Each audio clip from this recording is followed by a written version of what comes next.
Welcome to our third video in the series about our TrustCore Dev Kit.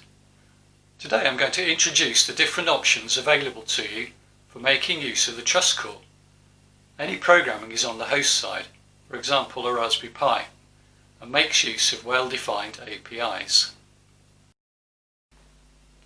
First up is using TrustCore with AWS IoT Greengrass as a hardware security module, making use of PKCS11. This is referred to by AWS as HSI, Hardware Security Integration. In essence, the use of TrustCore is totally transparent, bar some initial configuration of your Greengrass installation. The PKCS11 implementation notes tell you how to configure and use TrustCore with Greengrass.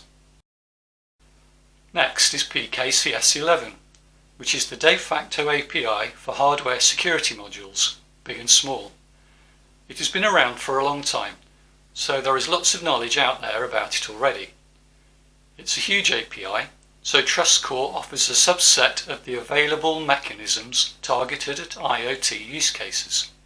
For example, establishing TLS and DTLS connections, encrypting data in transit and at rest, key management, creating and verifying signatures, digests, and secure certificate storage.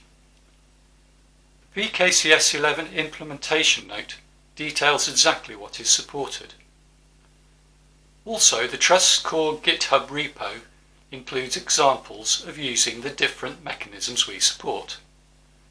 Finally, tools are provided for generating RSA and elliptic curve key pairs, cert requests, managing AES keys, and managing the pins used by TrustCore. We also provide an API dedicated to supporting the crypto for TLS and DTLS. It has C and Python implementations. The idea is to allow you to replace the use of software crypto functions with our robust TrustCore crypto environment. All the crypto processing happens inside the highly secure TrustCore chip.